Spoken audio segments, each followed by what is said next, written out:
Selain Ahmad Dahlan menjadi mubalik, guru dan organisatoris, ia adalah seorang pedagang batik yang rajin. Dengan kemampuan ekonominya, Dahlan bisa membangun kemandirian dalam menjalankan aktivitasnya. Dengan tablik dan melalui relasi-relasi dagangnya, Dahlan menyebarluaskan gagasan-gagasan pembaharuannya. Dan Ahmad Dahlan mendapat sambutan besar dari masyarakat di berbagai kota. Ulama-ulama dari berbagai daerah berdatangan kepadanya menyatakan dukungan kepada Muhammadiyah. Sikap Ahmad Dahlan yang modern, toleran, dan ikhlas membuat Muhammadiyah berkembang pesat. Pada tahun 1925, Muhammadiyah sudah punya 29 cabang dan 4.000 anggota di Indonesia.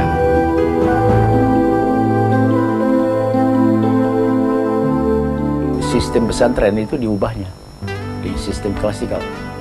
Itu jelas diambil dari barat. Klasikal itu artinya orang diberi ijazah ya. Ada ketentuan kapan mau selesai segala macam. Pesantren kan tidak ada kurikulum. Jadi sudah terikat dengan kurikulum. Nah, kemudian sekaligus juga karena umat Islam itu tidak punya rumah sakit ya. Itu langsung itu sudah di akhir periode beliau itu, tahun 20-an itu. Supaya orang Islam juga harus mendirikan itu PKO gitu namanya, penolong kesengsaraan umum. Nah, waktu itu kan tidak ada orang itu. Yang ada pemerintah punya, mungkin pihak Kristen Katolik punya, umat Islam tidak punya. Tapi tantangan luar biasa juga itu. So itu dianggap mengada-ngada. Nah, kemudian juga dalam penyebaran informasi mendirikan ini taman pustaka. Jadi ini 3 pilar pertama yang dilakukan oleh Dahlan itu. Nah, dan ini sebagai perwujudan dari fahamnya bahwa Islam itu harus mampu menjawab tantangan zaman.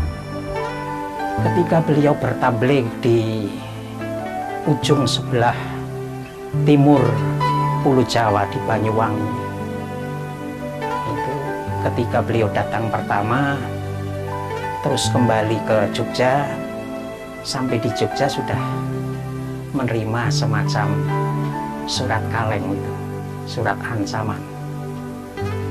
Kalau Dahlan mau kembali lagi ke Banyuwangi, akan saya sambut dengan kelewang. Tapi kalau ingin selamat, tidak usah pulang kembali tabligh di Banyuwangi. Tapi Kiai membaca demikian justru terpanggil. Ini saya ini berbuat yang benar, melangkah di bidang hal-hal yang benar, yang saya yakini benar. Maka beliau datang ke Banyuwangi. Dengan mendengarkan tablighnya Kiai Haji Ahmad Dahlan, justru semuanya tertegun, kagum. Bahkan menurut cerita, yang kirim surat kaleng itu tadi justru jadi termasuk pendiri Perserikatan Muhammadiyah di Banyuwangi. Selain Muhammadiyah, Ahmad Dahlan membentuk organisasi Aisyah pada tahun 1917. Organisasi ini berawal dari kelompok pengajian Sopo Tresno yang didirikannya pada tahun 1914. Melalui Aisyah yang bermula dari serambi rumahnya, Dahlan memberi tempat bagi wanita untuk berjuang mendampingi pria. Dahlan meyakini tanpa peranan wanita, perjuangan tak akan berhasil. Bersama istrinya, Nyai Dahlan, ia aktif membina dan mengembangkan gerakan Aisyah dalam bidang pendidikan dan sosial, khusus wanita. Kiai Ahmad Dahlan itu termasuk yang mempelopori peranan wanita di dalam suatu pergerakan secara resmi ya. Satu kelompok di sekolah umum, satu kelompok di sekolah agama. Nah, nanti ini dijadikan dalam satu organisasi, dikawinkan jadi satu organisasi wanita. Maka nanti kemudian didirikan yang namanya Aisyah. Di mana ada Aisyah, di mana ada Muhammadiyah, pasti ada pengajian. Jadi disitulah kemudian dibina kaum ibu itu untuk sadar beragama dan berorganisasi. Jadi martabat wanita itu bagaimana, kedudukan dalam Islam, tugas, kewajiban, hak-haknya, dan sebagainya, itulah yang ditanamkan pada ibu-ibu supaya mereka itu menyadari bahwa wanita itu juga sebagai makhluk yang bertanggung jawab.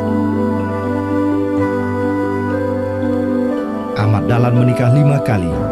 Setelah menikah dengan Nyai Abdullah, Nyai Rum, Nyai Aisyah, dan Nyai Soleha, Dahlan menikah dengan Siti Walidah, sepupunya sendiri, yang kemudian dikenal dengan nama Nyai Ahmad Dahlan, yang memberinya 6 orang anak. Sebagai tokoh panutan, Ahmad Dahlan adalah pribadi yang sangat bersahaja dalam melakoni hidupnya.